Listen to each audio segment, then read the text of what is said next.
Welcome to the Growing Up Bananas podcast, where we dissect the perks and tribulations of being bananas. It's hard being yellow when I feel so white.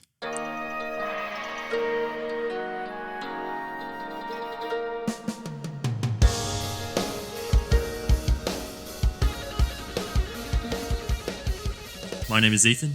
Jack is sitting next to me, and in many ways, I'm sitting next to him. What do we have in store for today? Today we're discussing our favourite meal that cannot be bought. Later we'll be joined by Cathy, or Cathy _Nicole's _ on Instagram to get an insight into the journey so far. Let's get into it. This podcast is part of the Deluxe Edition Network.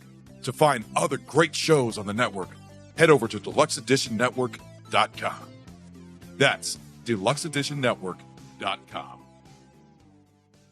Be sure to check out Podcast of the Month, Barrel Age Flicks, and Hilf podcast. Links in the description. So for me, my favourite meal that can't be bought is my mum's fish skin soup. Reason being, I don't believe any of the fish and chips shops in Australia actually take the fish skin off, and also I think it's the hake, which is a South African bound fish, native fish, that needs the fish skin. So it's kind of like a turnip. I think there's a bit of chicken in there, but it's this soup that you just cannot find anywhere in a restaurant. Obviously, it probably takes you back to, it's the nostalgia, it's the family parties which we've had it at, where they'd make like a 50 kilo drum of soup and everyone would just get a bowl. But I can't buy that. What about you, man?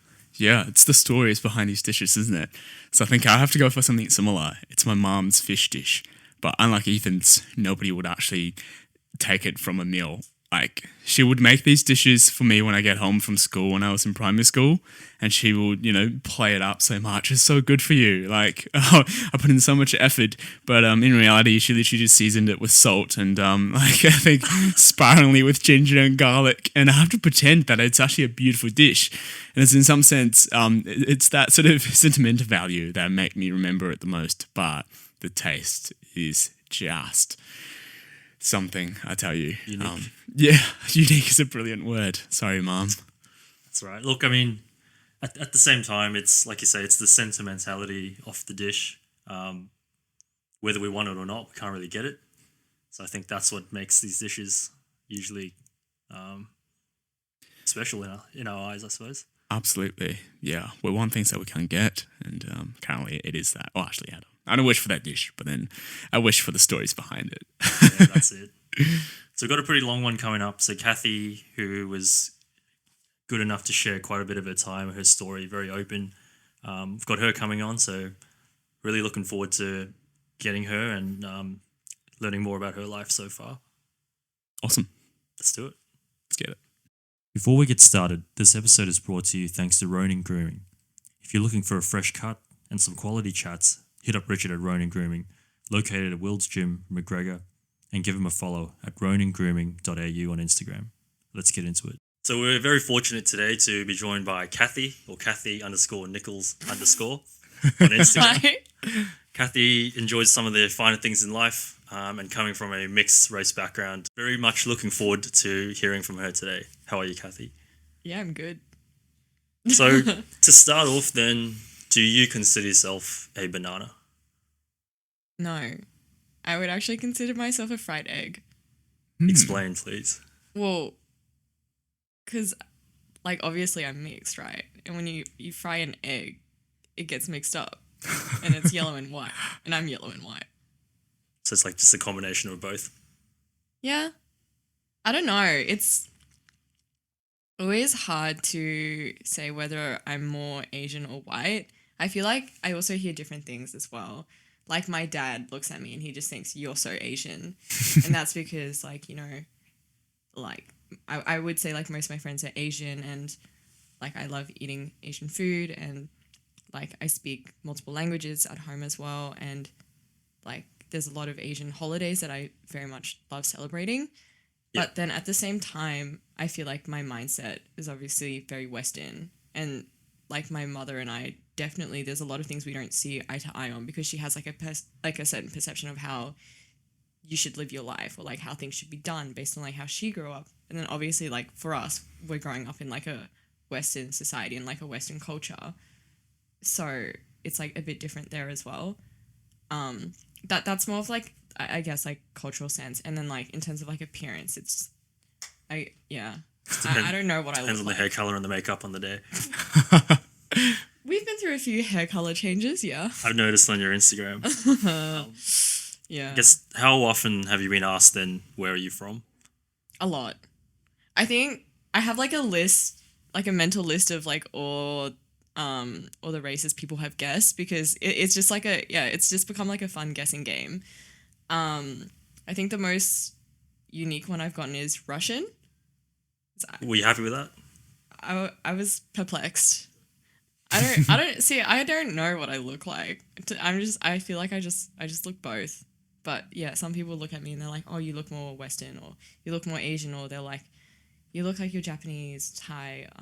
I've gone Philippines before, which was also really random. Surprisingly, not many people guess Chinese. I certainly wouldn't. Oh, what would you guess then? To be fair, you look more white than anything. There you go. So Russian, you can throw that in the mix. Yeah, I'd agree with that actually. Russian does Yeah, make a one's a little bit- bit of sense. Yeah. Do you guys know any Russians? Yeah, know a couple. Okay, Um, valid. are there any ones that you're like, ooh, why did you say I'm that? Because reason being, my wife, she gets offended, and sorry to anyone who's of these countries, but if they say that she's like either Filipino or Cambodian, apparently that's offensive to a pale-skinned Vietnamese woman. Oh, Yeah. Because on average, I think their skin is slightly darker than yeah. what Yeah, my wife would like. they're a bit more on the tan side, hey. No, I don't really feel like I get offended. I think I get more, it's more like surprise, especially if it's one I haven't heard before, like Russian. Yeah. Well, thanks for the explanation at the start then. Take us through your childhood then. So your parents, like you said, they were from a mixed race background. Were they strict growing up? Would you say you had a quote unquote traditional upbringing? What's your reflections on that? They were pretty strict. I feel like my dad, even though he is like Western, he had like very similar ideas as my mum when it came to raising me. That being said, my mother was very typical Asian mother. Like, she wanted me to have good grades. She would do the whole comparison of myself and all my friends, or like with like other family members. Your typical sits down with you while you do your maths, and if you can't answer it right, you start crying. And she's like, "What's 2 + 2?" No, I know 2 + 2 is 4, but like, yeah, just The pressure. the pressure makes you crack. Yeah. Yeah, and also just like I played a few instruments growing up, the main one being violin, and she would come to all my lessons, and then she would kind of like nag me in the car, and she would do the whole, "You need to practice, why aren't you practicing?" And the whole, like, she would watch you. Yeah. And just to make sure that you do it. And like there was a period of time where we had like a whole system where she would like motivate me by like being like, "If you practice X amount of pages, I'll give you some money." Money. Yeah, Jeez. because I feel like I'm definitely someone who, like, when I feel forced to do something, it makes me really not want to do it. Yep. And because she was constantly putting that pressure on me, it just deterred me away from a lot of things. And then I feel like, when you're in high school, the focus is get good grades so that you can graduate and go to a good university. And then once you get to university, it's do well and start looking for a job. But if you're looking for a job, you should look at this career path or that career path.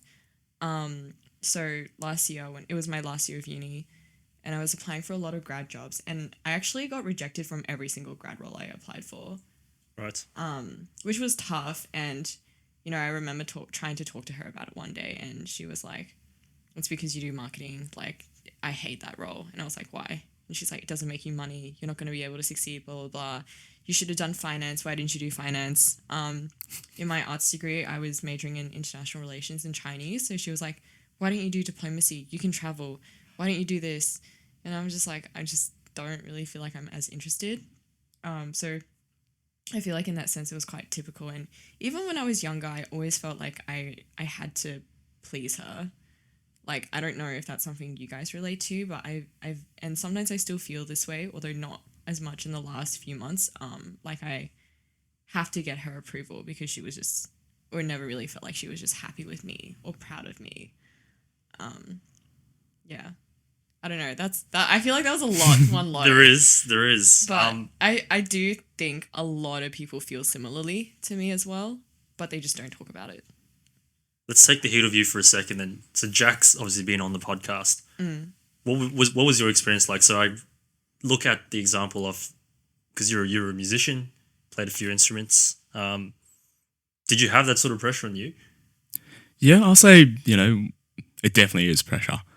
And yeah, I just feel like now hearing your story, I think I got it really easy. I don't know. I feel like it probably makes it sound dramatic. Like, I love my mom, don't get me wrong. And, we get along, but we also just fight a lot. I think that's like a very typical mother-daughter relationship as well. Yeah. I think that is that dynamic. She sees you as an investment looking for herself, right? Yeah. And she's paying for the violin lessons. She wanted to see some sort of results, right? That's true. Yeah. Is she quite a high achieving woman herself? No, and I think that's why she put a lot of pressure on me. My dad, he wasn't around as much when I was in primary school, and there was actually a period of time my parents were separated, and then they got back together when I was in high school, and that was probably when he was more involved, and I think it was a bit of an adjustment to that dynamic as well. Yep.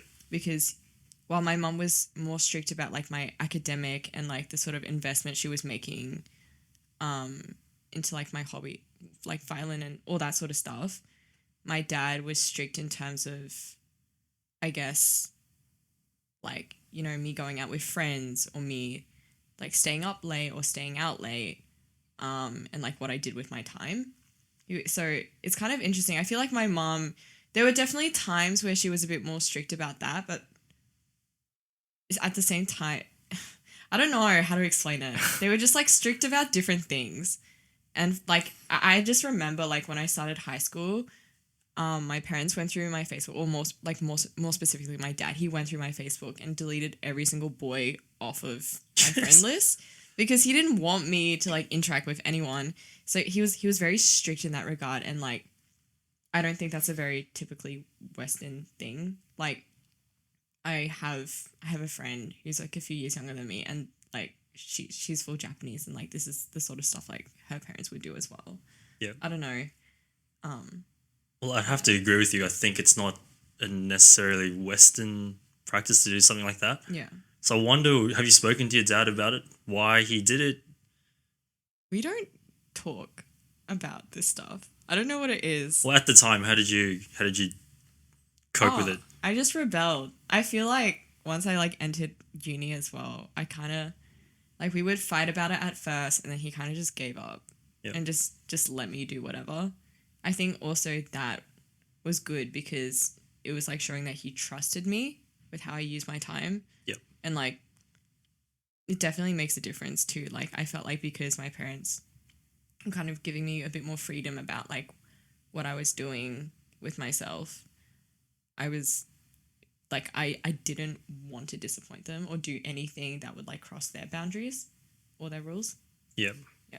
Yeah, so quite a few of the guests that we've had on have gone that way, where their strict parenting early on made them really be compliant, and I guess the job was done in that the kids looked after themselves. They didn't want to disappoint the parents and overstep the boundaries that they knew were there.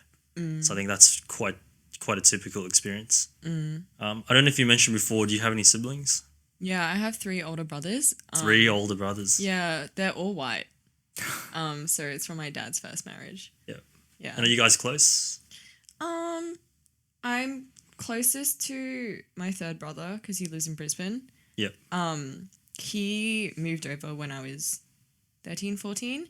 Even navigating that was quite difficult because it was like we were siblings, but because we had never properly lived together before, there was a lot of fighting and a lot of like, I would say something that I thought was okay and then he would get pissed, and like it was my first time really properly like experiencing a real sibling relationship. My other 2 brothers, my 2nd brother, it's like if I see him, which I really do. But like when we're physically together, we get along really, really well. I think it's just like, you know, living in different countries and like we both have very different lives. It's like hard to keep in contact. Yep. And my oldest brother and I aren't that close. Like I love him very much, and he's the one that has a daughter, like my niece. But he's hard to keep in contact with because he's terrible at texting and a bit more closed off, I would say. He's a bit more introverted, I'd say, out of the four of us. Is it quite a big age gap? Yeah. Between all of you? Yeah. Yeah. So oldest is 10 years older than me. Second is 7, and Thomas is 5 years older than me. Okay. Yeah. Reason why I asked, because it'd be interesting to get their take on it all, whether your dad was tough on them as firstly as guys, but secondly as from a previous marriage. Maybe things that he learnt along the way. Now he's like, I need to make Cathy the way that I think she should be. Yeah, we did have a bit of a D&M last year when I went back to Wellington. And we were kind of talking about like the role our dad plays in our lives. And I think Thomas would have just been born, I think, when my dad and his first wife would have separated. Or like he would have been very young, so he kind of didn't really grow up with him around. I guess like for all three of them, like my dad wasn't around so much. It would just be like every holiday. Yep. Like we would see each other. And then obviously when we moved overseas, it was a lot more difficult too. I think they were kind of talking about how like in some way, like my dad was like a bit of a hero figure to them. Or like for Thomas at least, I remember there was a period of time, he's an engineer now, but there was a period of time he wanted to study medicine because our dad's a doctor. Yeah. And he kind of wanted to follow in his footsteps. But, you know, I think there's a lot of things from that conversation I don't think I'll say out loud just because it's quite private between all of us. Yeah, that's fine. But I feel like to some extent, like from my part anyway, I felt like the whole dynamic of first marriage, second marriage put a strain on our relationship as siblings. And like we still got along well, but I think there was still like an underlying strain, if that makes sense. Yeah. I mean, fortunately, I've never had to go through it, and I can only imagine when you're at that age, it's this is my dad, this is my mum. You know, we were here first kind of thing. It's a very tough dynamic to manage. So I've absolutely no experience in it. Yeah. And then what do you identify as now in terms of culturally? 200%. No, I'm kidding. No, but like there actually is this Facebook group called Subtle Mixed Traits. I think it was like after Subtle Asian Traits like popped off, it popped up. And there was someone who was like making all these memes like, oh, I'm not 50 of each, I'm 100 of each. I'm 300%. And like I guess in a way it's like, oh yeah, like that's true. Like I think when I was younger I really struggled with my identity in the sense that like I was like, if I liked anime or if I was watching K-dramas or listening to K-pop or like, you know, taking Chinese lessons and, you know, really connecting with that side, I was worried like, oh my God, am I trying too hard? Because that was the sort of things that I was hearing from people around me in my school. But then on the flip side, when I started hanging out with like Western people and like, you know, it was very different. You'd like party, you'd go out a lot. It was so different. And then all of a sudden it was like, am I trying too hard to be Western now? And honestly, I feel like the best way I've overcome that is to just realize that at the end of the day, it's both. And it's such a wonderful thing to be able to grow up in a multicultural background and to have different understandings and ideas of different cultures and to be able to embrace that, I guess. Yeah. So, I don't know, both. It's definitely... I was kind of saying this to you earlier, like, it's definitely a bit of a struggle when you're navigating it. And for a long time, I really felt like I was between two lines and I didn't know where I fit. But I think I was just trying so hard to fit in that rather than, like, if I could go back in time, I would probably tell myself, stop trying to fit in. Like, rather than picking one side, why don't you just create your own side, which is your own little bubble? Yeah. And just embrace both of them. Yeah, because I mean, just looking at you, your surname would have probably thrown a spanner in the works too, that you have a white surname. Yeah. In terms of how you identify as culturally. Do you think it would have been any different if it was the other way around? So you had a Asian dad and a white mum? Oh, definitely. I feel like something else I've noticed with like the white dad Asian mom dynamic, a lot of people are like, does he have yellow fever? Or it's like everyone really assumes my dad is like really old and that my mom's really young and that she was some sort of like container wife. Yeah. I've gotten that before and I'm like, no. And my dad's actually younger than my mom. Oh, right. Yeah, and they both met when they were in Sydney, and she was running a business there, and so like I feel like their story compared to other people is like slightly different, but I definitely think it would have been a lot different as well. Like if I grew up with like an Asian mom sorry, The other way. other way around, Asian dad and Western mom, because obviously I think like in most household, or at least when I'm growing up too, it's your mother who raises you for like most of the time. So I think I probably would have been a lot more Western, probably. Yeah. Yeah, because we had a couple of, a brother and sister that came on the podcast quite early, and they were from a mixed race parents, and their mum was white.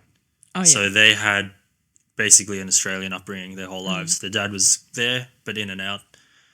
And yeah, that's why I sort of looked at that. I think the mum is pretty important, sort of shaping the day-to-day. And especially you touched on before that they're separated as well. So I guess your mum was there and set the tone. Yeah. And would you have it the other way around, or happy as it is? No, I'm happy as is. Like, yeah, sure, it was a little crazy growing up with an Asian mother, but at the same time, I love my parents, and I'm very much, I don't say it often to their face because we're very bad at expressing our emotions to each other. I think that's another Asian thing. But like, yeah, I am very grateful for the time and investment that they put into me and for the sort of life they were able to provide for me. Yeah. I wouldn't have it any other way. Oh, that's really good, actually. Subtle Asian traits, right? Subtle mixed traits. Subtle mixed traits. Yeah. So let's take a step back then. So again, off camera, you've told us you sort of grew up in New Zealand, moved over to Australia. Do you know what prompted that move? I guess most Kiwis are here now. You know what? Honestly, Auckland pops off.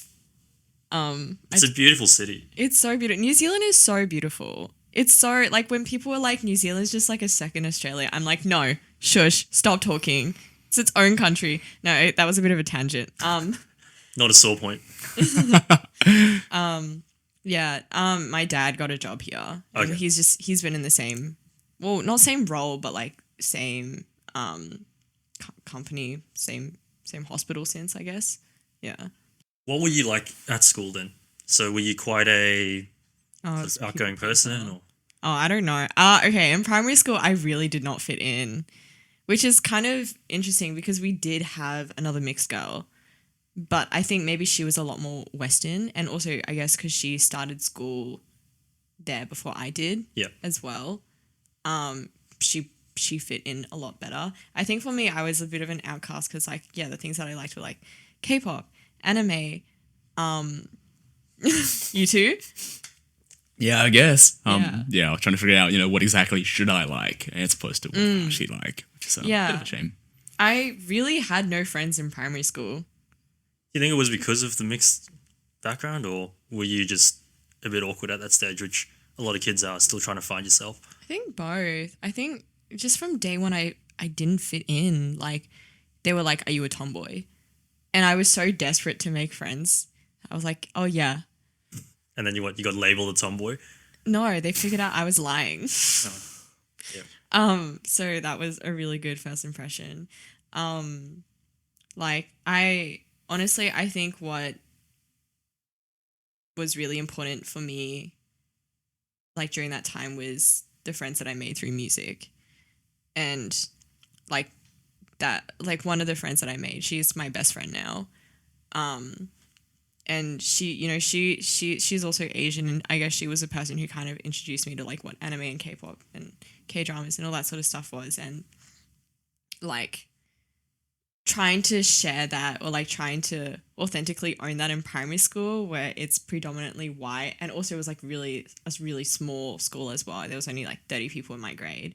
All right. It was hard, and yeah, I don't know, but like once it got to high school, it was a lot better, I think, because my school, we had like over 200 people, so a lot more variety in personality types, and yeah, it was still predominantly white, but there was still quite a lot of Asian people in my grade. So yeah, it was nice to like be able to find people that I had stuff in common with, and I feel like that's something I notice a lot about Asians is like we all really stick together. There's not many Asian people that I know who have like just like a all white friendship group. It's very much they're tight-knit people are like all Asian, and then maybe they'll have like 3 or 4 like just a few, like very very little like friends from like other communities, I guess. Yeah. It's definitely, as you get older, you appreciate the, I guess, sense of community that Asians have, and everyone kind of, like you say, there's little things, whether it's things that you watched, the food that you eat, the little things that kind of bring you together. Oh yeah. And then I'm sure for you as well, the upbringing, you would have had friends, other Asian friends who had a similar upbringing where the parents were very invested in their lives. Yeah, for sure. And I don't know if this is like too political to say, but I think that's also, like the sense of community is it's such a big thing in a lot of different Asian countries, whereas I feel like in Western countries like Australia or like the US, that those two come to mind, it's very much individuality, independence, your personal rights. It's all for oneself, whereas I feel like in Asian culture, it's very much you think about other people around you. You're taking care of those around you. You guys are all. It's very communal. Like even food, you share food. Yep. And whereas like when you go to a Western restaurant, it's like, what are you ordering for yourself? Yes. Yeah, 100%. We did a whole segment on that. Oh, did the food etiquette, especially around yumcha. That's tricky, isn't it? You got to there's a lot at stake. There's a lot to navigate. I think the whitest thing I did at Yumcha was order orange juice. It's very white. It was, yeah, like literally I went with 3 Asian friends and I was like, can I please have orange juice? And when I looked back at them, they looked at me with like, Catherine, I was so white. I can't believe you just ordered that at Yumcha. And I'm like, I want something sweet, right? Like, what else? The teas here ain't sweet. So orange juice. And it's like better than ordering something like Sprite or Coke. So white, but not that white. Might have disappointed the waitress auntie though. She's like, oh, damn. Orange juice girl. No, you know what? It's fine. I'm white anyway. I can get away with it. It's true. Yeah. And my last thing about you, like, sorry, during that school time. So you said primary school, not too many friends. Violin, music got you a group. And then, so did you you went to high school in Brisbane? Yeah. How did you find that experience versus going to school in New Zealand with predominantly white colleagues? Oh, well, actually that primary school was here. Oh, was it here as well? Yeah. In New Zealand, I fit in fine. Like one of the friends that I made at my primary school, she was also mixed and she had the same birthday as me. That helps. And well, I don't know what it is. We just clicked and we got on really well, and we haven't really stayed in contact the last few years just because different lives. But like we talk here and there. But like New Zealand was fine. I don't know what it is. I was just able to fit in. I think also like our neighbors were Chinese, but they also went to my primary school, so it was like good that I had like friends from like outside of school in school. Like I had like we had connections, so that helped a lot as well. I don't know. Oh, also another thing, like just coming into Australian primary schools was the Kiwi accent. The amount of people that would be like, so do you say bosh and chops? No, fish and chips. And also, like, I think there were like certain words that I would pronounce very differently, and they'd be like, "That's not how you pronounce it." Like, I think, like I used to say like six, and they'd be like, "Sex? No, six." Yeah, You're running into trouble. What about that platform that you call outside of your house?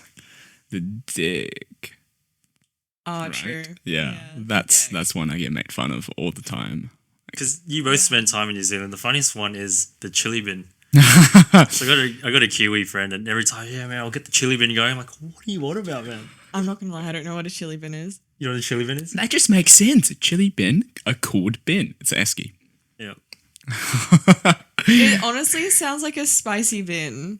What are you chucking I had there? absolutely no idea what it was. A chili bin. I couldn't make the connection, but it makes sense. Yeah, I guess so. Yeah. Yeah, it's just Why would you Esky's just call easier. it like a cooler or like an ice box? A chili bin. A chili bin just sounds spicy. Did you have any other, let's say, like, little mannerisms or things that when you came over that you noticed stuck out quite a lot? Obviously, there's the accent, I think it was mostly just the accent. Yeah. a few words here and there. Yeah. yeah. And just circling back, you know how you said, at Yamcha you could almost play that white card. I do And that a lot. That's yeah. so good. I'm almost jealous of it. I'm like, oh, I wish, I can do the same thing I do in an Asian restaurant. I can just speak Chinese and they give me a discount. Like, what are there any funny examples that you've... Nothing that like comes to mind. I will say I pull it a lot, like I am half Asian, or like, I am half white, or like I think there was this one time I was at my friend's 18th birthday. We were all a little tipsy, and I think I was just making jokes about white people. I can't remember the joke specifically. This was ages ago. But What can you tease a white person about? well, typical stuff like white. You could say something like white people don't know how to season their food. Fair enough. Fair enough, yeah. Yeah, that's an internet meme. Disclaimer: it's an internet meme. Start using I'm that not on being my racist. white friends. Your food's bland. Oh, for real though, my brother just boils his chicken and eats it as is. Yeah, that's interesting. Yeah. It's disappointing. So on that, because let's just dive a little bit deeper. Asians love being racist to other Asians. I do Which it I all the hate. time. No, So because you're in the middle, right? yeah. So how do you navigate that? Because we're always like, you see it's the ultimate typical stereotype, like a very small Asian woman in a massive car, like she'll be driving like a Range Rover or something. You're like, she can't even see over the steering wheel. She's driving like a lunatic, and you make Asian jokes about that. So you're in the middle. How do you navigate that? I think it's I'm speechless right now. I don't know. My mom is definitely racist to other Asians. We all are, to an extent. I try not to be. I don't know. I'll make fun of Chinese people and I'll make fun of white people because obviously I'm like, haha, both. Like, I make fun of myself for being Kiwi all the time. Actually, like, I think there was this one friend of mine, and like when we became close last year, we were like talking about like our ancestors, and I'm like, oh yeah, well, ancestors, I really got like the best of both worlds. We have the communists and the sheep fuckers, That's really politically incorrect. I'm sorry, but like also, You can say whatever you want. We'll keep it in. yeah, it's good content. It's facts. No, but like, yeah, it's like I will make fun of myself, but it doesn't really sit well with me to like make fun of other races or to make comments, and that's something I really hate about my mum. I don't really want to go in depth about some of the things she says because it's like I just don't think it's good to put it out in the world, but like she definitely has like comments here and there about like other Asian races, and for her herself, like she really also doesn't like Chinese people. She's Chinese herself, right? Yeah. Have you ever spoken to her about why? Yeah, sort of. Because she's obviously been removed from the whole country and the system for quite a while. So It's so funny. She's like she really idolizes like Western people and like Western culture, and like, you know, if she had a choice to go back home or to go overseas to like Europe, she would choose someone like Europe because she really idolizes it. And like for her, she has like like, you know, in terms of like my dating life, like her ideal partner for me is someone Western rather than someone Asian. And like, you know, when I did ask her, I was like, why do you even think or feel this way? And she's like, Western people are just better. Like their mannerisms are better. Their etiquette is better. Like it's, there are other like, you know, racist things that she said, which like I won't delve into, but I think this is actually kind of interesting to think about because I wonder like if that's kind of also tied into, again, a bit political, but like I guess the way our world is structured, it's very westernized. And I think there is also like a link between westernization and modernization as well. Like when you think of like innovation or new technology or like a certain, like even when you think of something like the UN, which is meant to be like a collective for all countries around the world to make decisions. But when you look at the human rights, it was because it's like written by predominantly Western countries. It's a lot of Western ideals as well, right? Yep. Whereas if it was like, I don't know, let's just say like China, Korea, Japan, Vietnam sat down and wrote the human rights bill, it'd probably look very different. 100%. Like, I think with how we live globally as well, not just like in a Western society, but just globally, that idea of Western superiority trickles down, and I think it's like influenced the way she sees her culture versus Western culture. Yep. And it must be tough for you to, you know, have to take in that, but then also adjust your opinions like accordingly, right? Because I feel like you love a combination of both. So take the best of both worlds. Yeah. Yeah. What was that conflict like? I mean, obviously, mum didn't want you to. Well, we fight. We like this is like one of the things like we have like fought about, and you know, like I think for her as well, like just the way she grew up in China probably didn't really help her experiences. Like she escaped the country for a reason, right? Like she wanted to find a better life. Yep. She probably felt like because it was better, that probably didn't help with her, like the way she saw like Chinese people and stuff. It's just like ironic though, because she talks about how much she loves like white people, but she's such an Asian mum. Like that's just like the You most can pick and ironic choose. part. You can pick and choose different parts of your life to, Yeah. to honor. Yeah. So you've spoken a lot about your mum. Are you connected with your mum's family, or do you guys talk much? Like we don't talk a lot, but I would say I feel more connected and closer to my mum's side than my dad's side, which is quite interesting considering my dad's side is like 3 hours away, and obviously my mum's side is 10 hours away.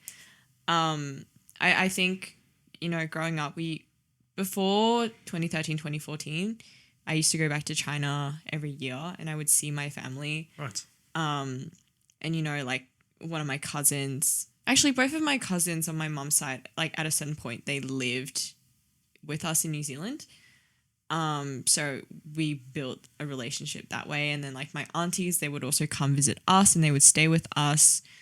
And like, I think part of it is just like, it was just very communal. Like I always felt really loved and looked after when I was with my aunties. Yeah. Which is so funny to say. I don't know what it is. Like I love being around them because they're just such lovely people.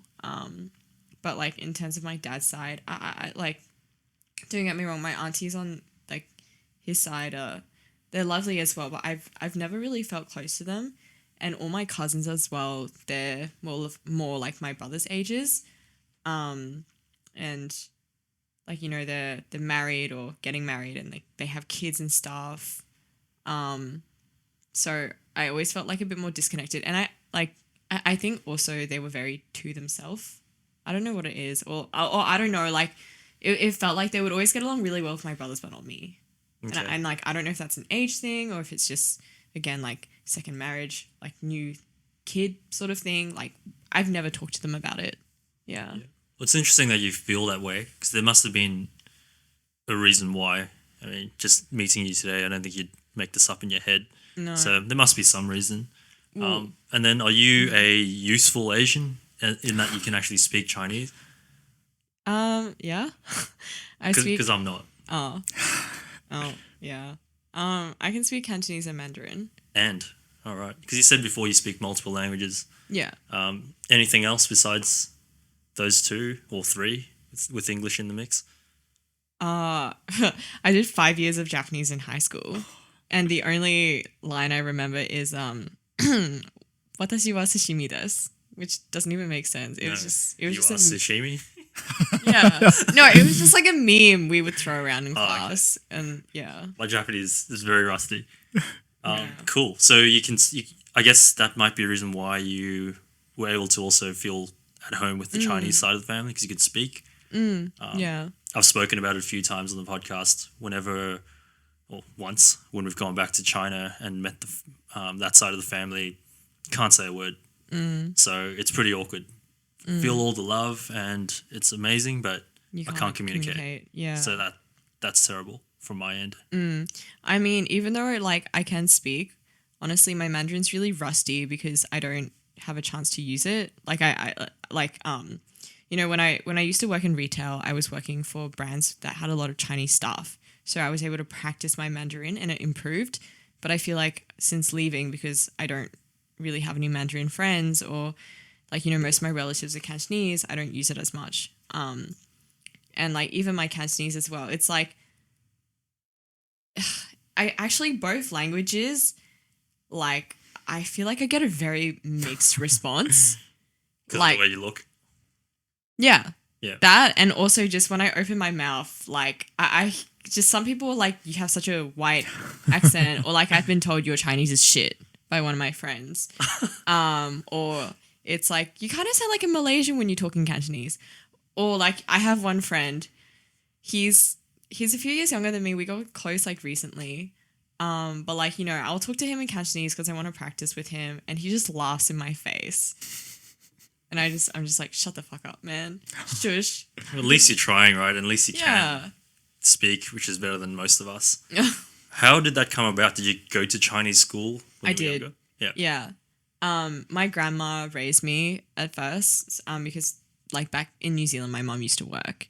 And my grandma can't speak English. So like Cantonese was my first language, and then I spoke English, and then my parents decided to put me into Chinese school because they thought it was important for me to learn Mandarin. Yep. Yeah. That's really interesting, actually. Yeah, being able to speak all the languages. Where else do you think the Asian side has benefited you? I think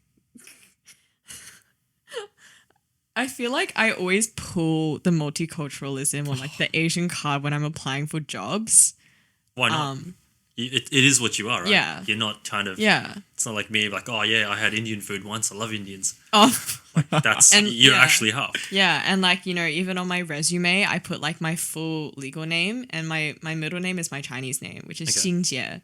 So I always make sure to have it in there so they know I'm not just a white person. And like I always like bullshit some stuff like that. Like, I think companies these days are like, they value diversity. And so when they're 100%. like, what can you bring to the company? I'm always like, growing up in a multicultural background, I understand the importance of diversity and being able to communicate with people from all different languages and backgrounds and blah. Like, I don't know. I bullshit something along those lines and just hope for the best, to be honest. Yeah.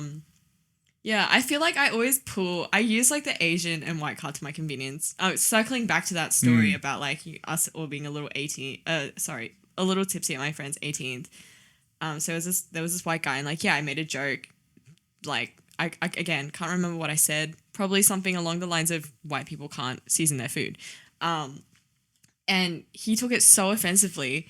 He was like, "You're racist," and I was like, no, first of all, can't be racist to white people. Second of all, I am white. And he's like, nah, that's not acceptable. You're racist. And I'm like, I'm white, so I can make fun of myself. The same way, like what I was saying before, like I'll try not to be racist to other races, but like I'll make fun of myself. And I feel like that's definitely when I'll pull the card. Like I'll say some shit, like, I'll be like, haha, like, ancestors are communists. Oh, I'm Chinese, so I can say that. Like, I feel like the Asian card is like just, it's so beneficial when I want to be really politically incorrect.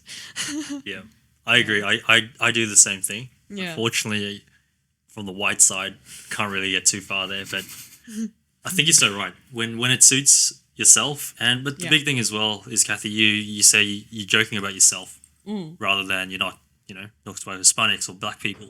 You're joking about what you actually are. Yeah. And you got to be able to make fun of yourself at times, I think. For sure. Like trilingual, more like good bilingual. 'Cause I suck at all 3 languages. Well, That's a good one. You got a couple up on me anyway. Same with Jack. Yeah, bilingual. It's actually bilingual. Yeah. Fuck. Well, that's an internet meme. They're all just internet Is it memes. actually? Yeah. These memes there. So then, talking about your parents. So obviously mixed race couple. Back in the day, and this is just stories that I've been told in South Africa. So like peak apartheid, obviously the segregation. I believe it was actually illegal to marry outside. So a white person couldn't marry someone who was black or coloured or Asian. Which I think is fucked up. 100%. Yeah. Especially now, you look how things have swung really quickly the other way, but still, that's just ridiculous. Yeah. With your parents, have you ever spoken to them about any difficulties or prejudices they may have faced in being a mixed race couple? No. You sort of spoke about it before, about everyone assumed your dad had yellow fever and your mum was a gold digger or whatever. So not really, you've never really had that chat with them, or nothing's really come up? I think there was this one time I made a joke with my dad about yellow fever, and he was like, don't say that, I don't like that term. And like, I think that alone just shows it's quite a sensitive topic. Yep. I think, it's quite hard for me to have deep conversations with my parents. We're not very emotional with each other. That's also why it's quite difficult for me to express that I do love them and that I appreciate them. But yeah, I would definitely be very curious if they had any difficulties. But yeah. Nothing that they've sort of explained to you over time or anything? No, I think just growing up, like, I never felt different until I realized I was different. Like, for me, it was like, just it's kind of an interesting navigation when you think about it. Like, I feel like I grew up and I just accepted myself as was or as is. And then like going through like primary school and high school, feeling like an outsider, always feeling like between the lines, not really sure where I fit in. It feels like it took like a whole tangent there. And then I kind of end up back to where I first started, which is I am what I am. Yeah. Like, I'm my own separate box from other people. And the thing is, at that age as well, there's not a hell of a lot you can do. So you could resent it and, become all emo or whatever. But what can you do? You kind of have to just find ways to cope with it, get over it. And then upon reflection, you can look back and say, yeah, that probably wasn't ideal. I mean, I've said it so many times in this podcast. Like, I resented being Asian quite a long part of my life for certain reasons at certain times. But now it's something that makes me who I am. As you said, it's, you are, and kind of just go with it. And I definitely think culture is like very important to me. Like, it's a big part of my identity. And, even something like food, in like a relationship context, food is so important to me. Like, if you don't, for one, if you don't like Asian food at all, if you like, you're not a foodie, if you're someone who just eats to live, I don't think I could date you. Well, yeah, like there's two types of people in Well, this it's world. something that you're into, right? It's a big part of your life. Yeah, it's like you either eat to live or you live to eat. And I live to eat. And I think like, part of that is I love food, but also it's just growing up. When you think about it, like Chinese New Year or like Mid-Autumn Festival, like those holidays were when you would sit down with everyone and you would just have such a nice family dinner. Yeah. And like, Mid-Autumn Festival as well is like one of my favorite celebrations of the year, because that's when we make like tongyun, like the savory kind, and like, you know, so we'll sit in the kitchen and we'll make like the rice balls from scratch, and then we'll like prep all the ingredients and like make the soup, and it's just like such a wonderful experience. And like I just don't think I could be with someone who can't appreciate moments like that. Yeah. Yeah. So chicken and rice gym boys are definitely out of the question. Yeah, my older brother. Yeah. Yeah. I guess circling back to the journey that you both had, sort of going on a tangent, finding yourself and going back, what advice would you give someone that's going through this tangent at the moment, you know, going, oh my God, such conflict. Where do I belong? What should I do? You know, knowing that you might eventually end up where you know, started. Like, what's advice from the both of you? I think I kind of mentioned it earlier, but like if I could go back in time and talk to my younger self, I would be like, forget about this box or that box, just create your own. And to be honest, that advice is like, it's semi-recycled. I had a mixed friend like in high school for a short period of time. We grew apart, but like I just remember like talking to him like, how do you embrace your like mixedness, I guess? And he was like, for me, I think I'm unique because not many people have my mix, and like rather than feeling like I have to be one or the other, I just feel content with the fact that I can be both because I'm different from everyone else. And like like rather than looking at as like I'm different, I'm an outcast, he looks at it as like I'm different, I'm unique, I'm something new, like fresh, I guess. Yeah. And it's so hard to see it at the time because for sure, it's like a breakup. When you break up, you think it's the absolute worst thing. How am I ever going to get over this? Yeah. You know, my life is over, but time heals everything. And you look back and you're like, geez, why was I even sad about that? It's, you know, so seeing the bigger picture, but at the time you just can't. So I think Cathy's advice is probably right. For sure, yeah. 100%. Being comfortable with yourself, and also, I guess, from what you alluded to, you know, having that perspective outside the box with where you in right now, maybe the community that might help, which is What about you? interesting. Did you ever have to did you ever go through those sorts of things? I mean, we touched on it in your podcast, Yeah, but we did. 100%. Definitely went through that period without knowing that I actually did that, because I think, you know, that's literally the only path that I thought's valid of going, perhaps, try to find out what I can do in the Western world to, you know, make sure that I have a place there. Yeah. But then in the end, I think came back to your reflection where there's no certain definition of where I should be. I should need to figure something out myself, you know, do experiment with things and, you know, be able to go, oh, shoot, you know, I failed there, but going, I've learned a lot from this experience. I think that's really good. I'm still learning right now and, you know, very much enjoying the journey as opposed to wanting to get somewhere. Yeah. that's it. I mean, life is about the journey, not the destination, Yes, indeed. which is death anyway. Yep. It's such a simple phrase of life's about the journey, not the destination, because we don't know where the destination is. Yeah. So we really have to all, no matter how old you are, you really have to just enjoy what's now, I think. Yeah. But it's so hard to see when you're young and you feel invincible and you're healthy and all those things.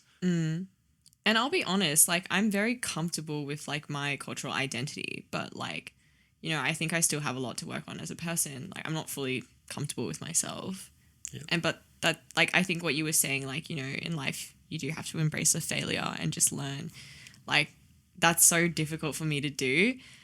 And to be honest, it's difficult for anyone. And like, I wonder if this is like a kind of an Asian thing, like, because like growing up, when your parents put so much pressure on you to do well, you become afraid of failure. So then you have to like unlearn that, and you have to like learn to embrace that like doing badly is okay, but you're not sure how because you've always had like really high standards for yourself or a really high bar. Like for me, I feel like I'm a bit of a perfectionist, even if like sometimes it isn't perfect, but even so, like for me, it's like if anything is out of place, if anything goes wrong, I freak out because I don't know how to handle failure. And like for my mum as well, she also didn't know how to handle that. And I think kind of just passed down. I don't know if you guys had something similar with your parents. Well, I just think, like, just to comment on that, I think it's not a bad thing for you because it's totally better than being the opposite of that, where you just go with the flow and like, it's fine if I fail. I'm not a perfectionist. Let things land as they do. Whereas I think that upbringing has brought you to the point that you are now. you just recently graduated. Seem like a very knowledgeable person. Oh, I wouldn't say that. I think so. In, Such Asian traits, very humble. That's great. But I guess come back to what you said about failure. Almost really like the way you sort of use humor to combat that. I think a lot of us need to learn that, what's that guy on YouTube that goes emotional damage? Oh, is it Stephen? Yeah. Yes, that guy. I don't know. Feel like Sorry, sorry, man. Look at this. Yeah. You need to get on these memes. Yeah, it's pretty cool because it almost like nobody ever does that. So describing these subtle traits that we have, and if you can put it into humor, you're a lot more comfortable with yourself. Oh, for sure. I think that's really good that you actually do that, Yeah. with joking about your identity, and Yeah. it's beautiful in some way. Yeah, like a joke about a lot, but it's very self-deprecating humor. So let's not bring it into the podcast. Well, speaking of dating and chicken and rice gym boys and breakups and things, when you were younger, you said before that your mum was always like, Cathy, you should probably end up with a white guy. He's better. Yeah. How's that journey gone for you? Do you have any preference to people when it comes to dating? I would feel like yes and no. Like, as in, like, to be honest, like, race doesn't really matter. I feel like if I look at my dating history, I've dated people from quite a lot of different backgrounds. I think, like, again, like, what's important is, like, sharing, like, similar values or, like, cultural appreciation. I feel like in that sense, it does then lean towards, like, Asian people a bit more. Because I think that's where culturally I relate. At the same time, that doesn't mean, like, if you're, Western, Black, Hispanic, whatever, like, it doesn't matter, though, like, what other race you are, if you can still have that sort of same, like, cultural appreciation. Yep. Yeah. So if you circle back to it's either the first or second episode we ever did, Donald, a great friend of the show, he said, I don't know if he was joking, but he will not date someone unless they at least try to use chopsticks. I mean, I use a fork at home. So. No. We okay, no, I still use chopsticks, but like at dinner, like it's so funny. Like we eat Asian food, but we use a plate, a knife, and a fork, and we just put we scoop with a rice spoon and just stick that on our plates and like have our side dishes. It's just like quintessential mix, in my opinion. It's just easier though. Let's be honest, chopsticks are not suitable for all types of food. Last episode we dissected why. Yeah, well, I don't know. It's kind of funny, hey, because like I feel like you get so many different opinions. Like I've seen one of my friends eat pasta with chopsticks, and I'm like, what the hell are you doing? And he's like, chopsticks are just easier to use. They're more elegant.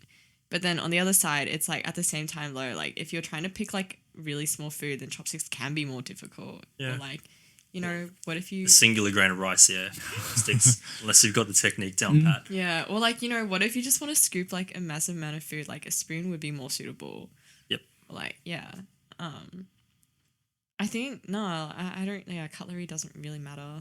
Actually, something I've seen my brother do is he once used a fork to eat sushi. I think if I went on a date with someone and I saw that, I would be like, oh yeah, I'm just going to the bathroom, I'll be back, and I'll just yeet. Guys, keep an eye on that one.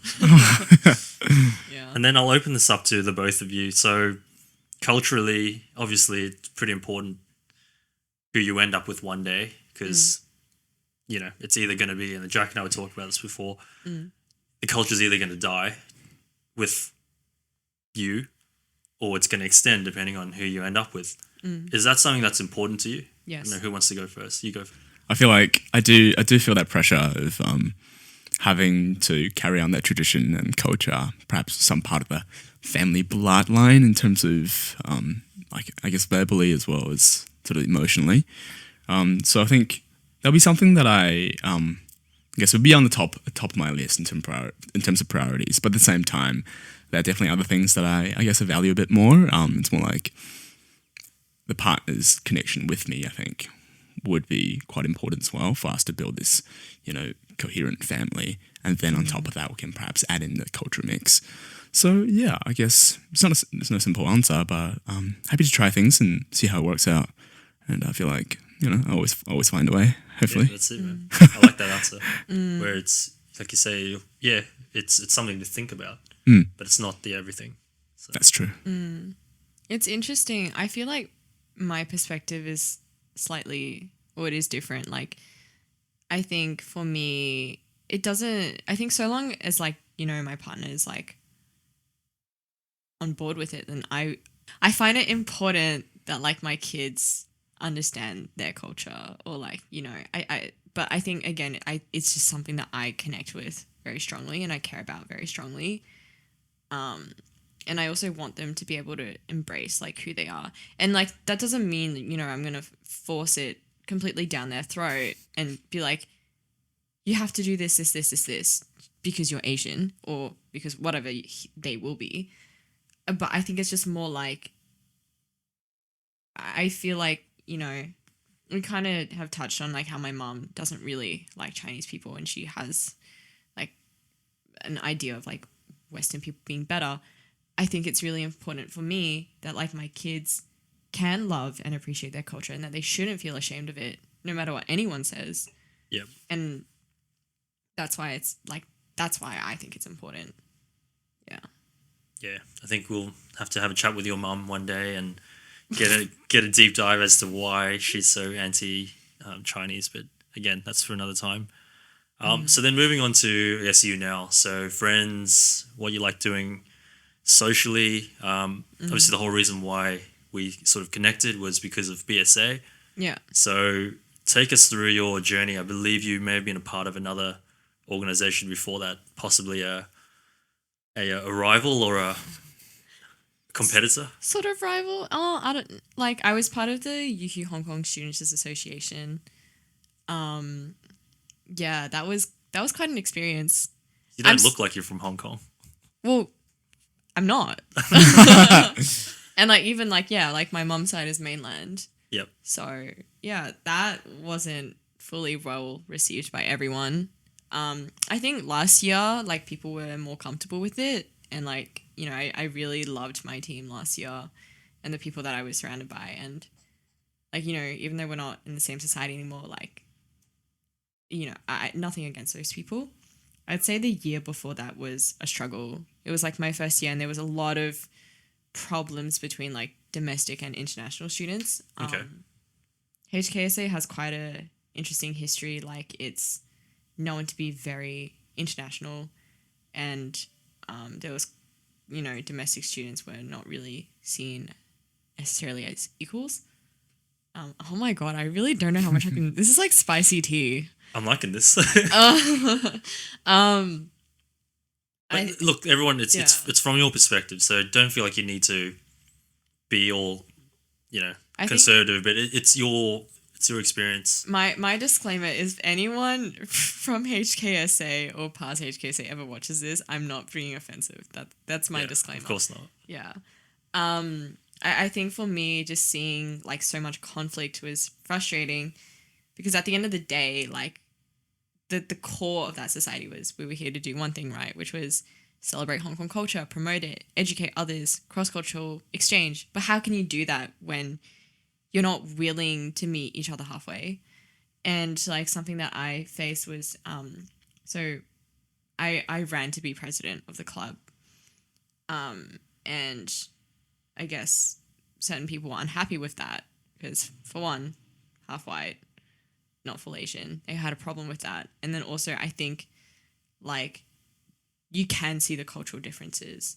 I think, growing up in a Western background, or like a Western country, we learn how to be more outspoken with our opinions, and like, it's easier, I feel, to like set boundaries and to give constructive criticism. But I feel like in a lot of Asian cultures, there's a lot of tiptoeing around being so straightforward. So I think those two things were difficult for them to navigate. And so they like ran against me. So there was drama around that. Just what you need in your life. Yeah, so fun. It took a bit of a hit on my self-esteem at the time because I was just like, fuck, like I'm happy with who I am, but like, why do people still have problems with it? But then at the end of the day, if they have a problem with it, that's where, again, it's like, you didn't do anything wrong. Like, they're the ones being closed-minded or like, you know, not being able to embrace something different. And I think at the end of the day, it wasn't like I was there to like change the entire society or like take away from like the Hong Kongness or anything. Like, if anything, I felt like seeing all the conflict that happened just made me more motivated and like more like I just cared more about like building healthy relationships internally and also externally, like between domestic and international students, and facilitating that cross-cultural communication. Well, it's a voluntary position, isn't it? Yeah. Yeah. So, like, what other goal would you have, someone like you have, than to go in there and to try and grow and promote dissociation? CV? Well, CV's nice. Looks good. Yeah. But you know what I mean. It's like, and then you get all the politics into it. It's pretty ridiculous. Yeah. Luckily, it wasn't like too political. And there were definitely like, you know, there were people that like, I guess, if I wasn't fully across certain topics, if I asked like for different perspectives or to understand more, they would be able to comfortably explain it without any sort of conflict, which I really appreciate. Like, I find like with sensitive topics, the worst thing that can happen is like if you say something from a place of ignorance and they take that as offense and then it just turns into a fight. But then at the same time, like, I feel like when you learn about new things or unfamiliar topics, like that sort of stuff is bound to come up anyway. Like, and as the person educating, you need to have that patience to be able to explain and help them understand. I feel like that was a bit of a tangent, but No. yeah. But it's for sure valuable, you know, you're having that sort of experience of experiencing both cultures. Like, it's a beautiful thing that you try to facilitate their step into their journey. Yeah. And that's partially why I ended up like joining BSA. I mean, a big part was my friend was like, oh yeah, come join. And then I like planning events, but for me, like, something I really hope is that or something that I really appreciate about BSA so far is the multiculturalism, like having people in the society from so many different backgrounds. And like no one's discriminated, which I really appreciate. And it's just such a wonderful thing. And yeah, I really want to bring multiculturalism into our events a bit more too. So yeah. What does BSA stand for? Brisbane Asian Student Association. Why is it not BASA? So it used to be called the Borneo Student Association. Okay. Like, I think Borneo was a city in Malaysia.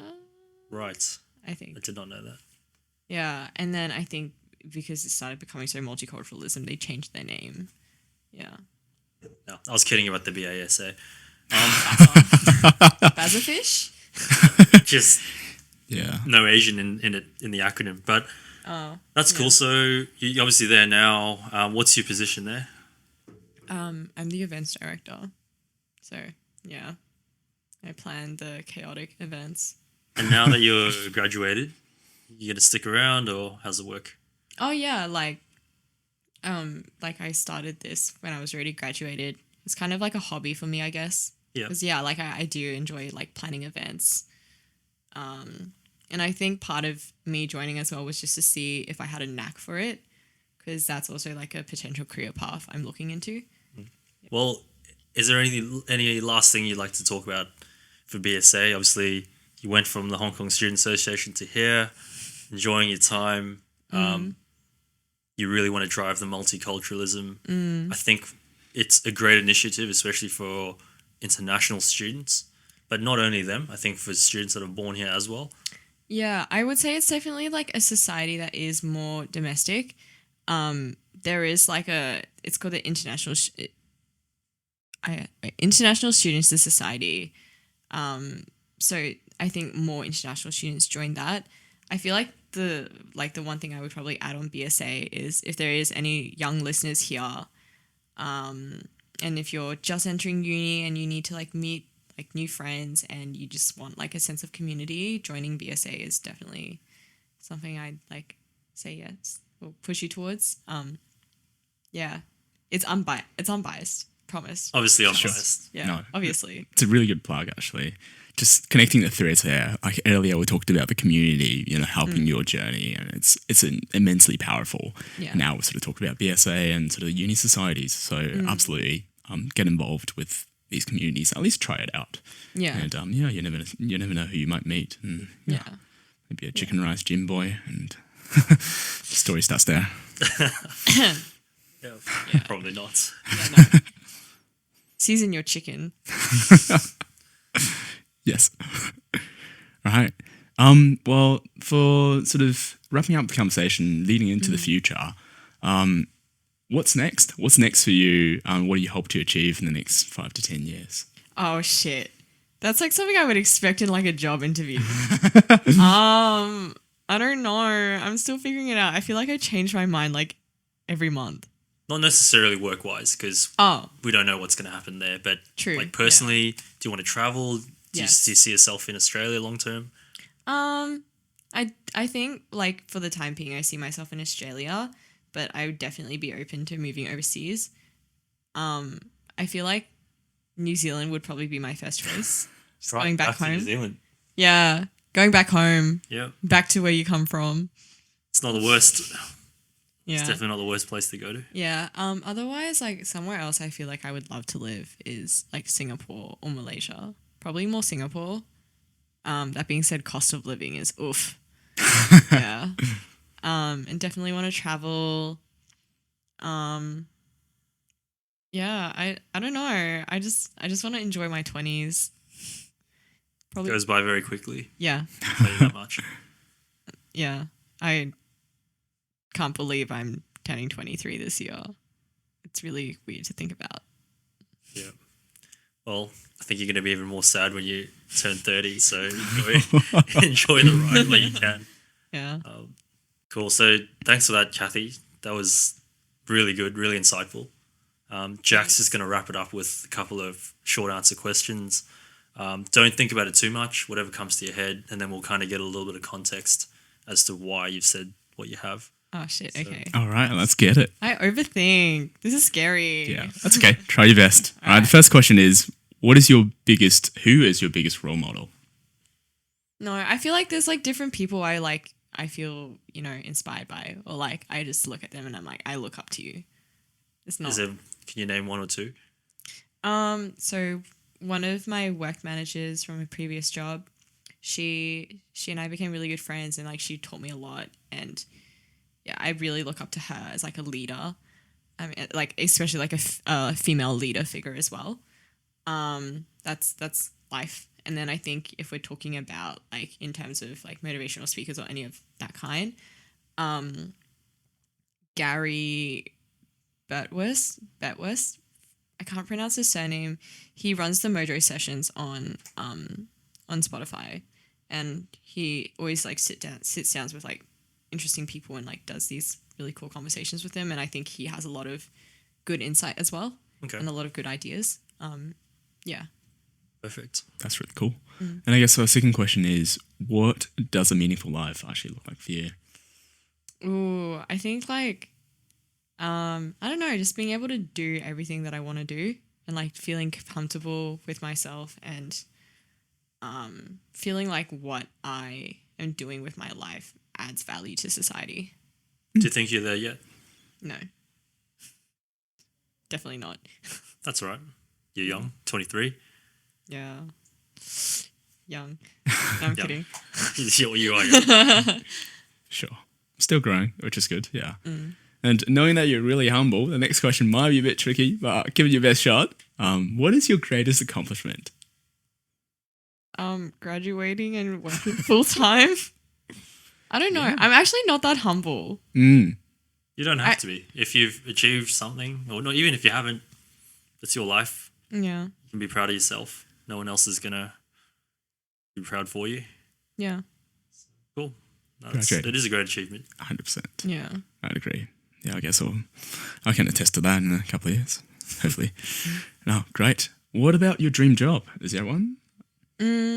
Definitely. Well, I feel like I am kind of already doing my dream job, right?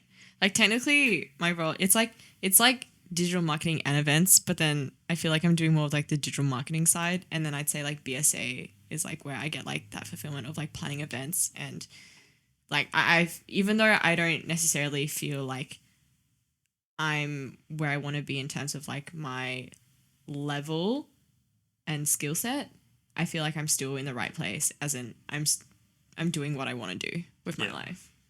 Yeah. That's actually refreshing to hear that you're in the industry that you sought out to be. Yeah. Sure, that's really good.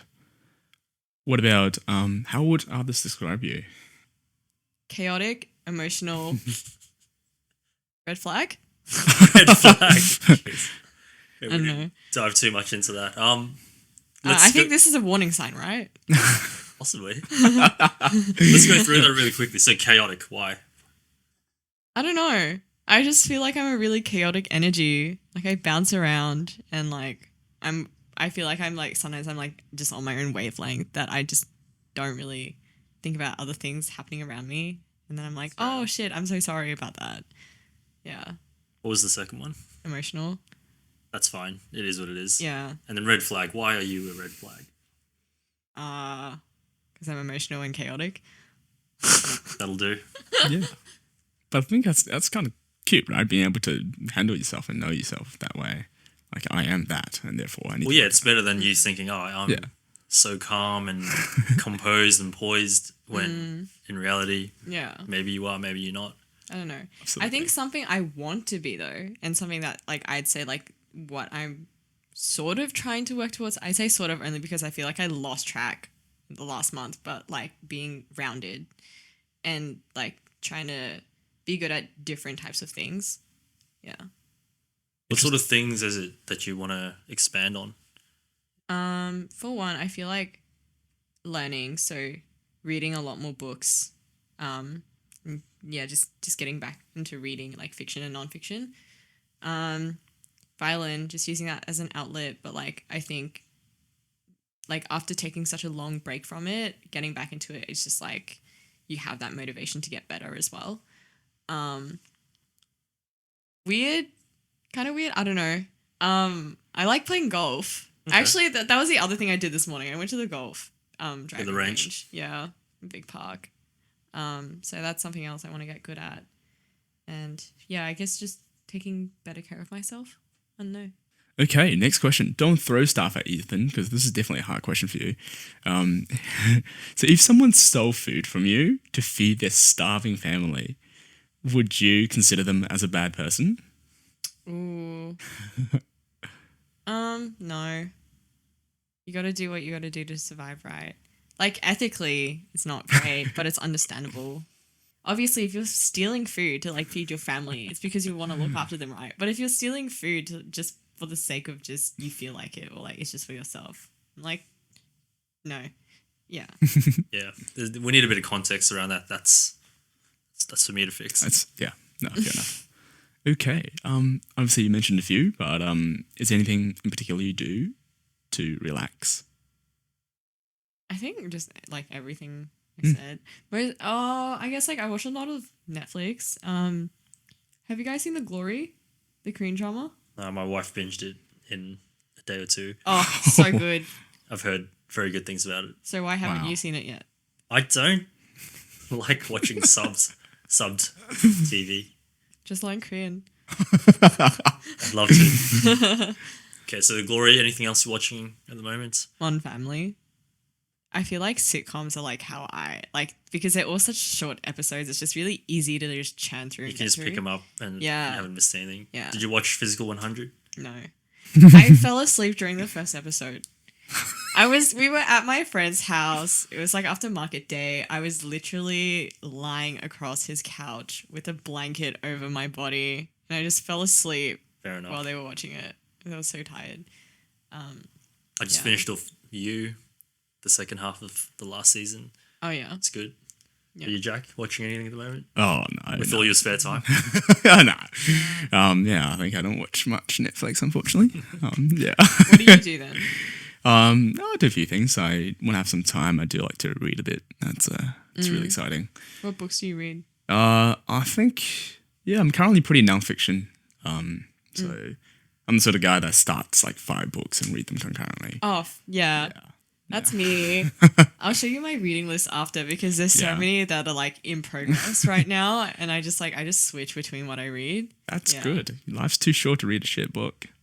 I wonder if it's just because like I can't focus on my attention on one thing, so I just start it and then I put it down, and then I start another thing, and then I put it down, and then I start another thing, and then The chaotic energy. yeah, Love it. chaotic error. Cool. All right, next question. Can you describe to us your perfect day? Who is it with? What would you go through in the morning, afternoon, evening? I feel like my perfect day is just like a day of de-stress.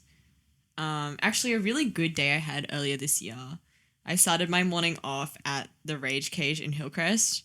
I just went in there. Room. Yeah. Yeah. Just there for like That's a an good way to hour start by the day, I think. myself, and I just smashed stuff up. And then like went back home and had a bit of a break, ate food. Then my brother took me to the shooting range and we just like Eventful day. Oh, jeez. yeah, we shot at some targets. It was pretty fun. Although I don't know if I would hold a gun again because I feel like after a period of time I kind of was a little scared compared to when I first shot, but yeah. And then later that day played golf with a friend and had dinner, and yeah, it was just such a good day of de-stress. So Sounds good. great. Yeah. Are you able to have many of those? No. Bit of a one-off. Yeah. I would say today was actually pretty decent. Like, going to the gym in the morning and then just taking a bit of a break and then going to golf and then just like watching Netflix to unwind. And then now I'm here. That's it. Good mindset. That's brilliant. Yeah. And then from my side, is there anything you want to shout out? So obviously BSA people, if you're listening, join. We've spoken about all the perks in great detail. Is there anything else that you're personally working on or anything you want to plug at this stage? No. Not really. No. If anything, continue listening to Growing Up Bananas. Thank you very much. Yeah.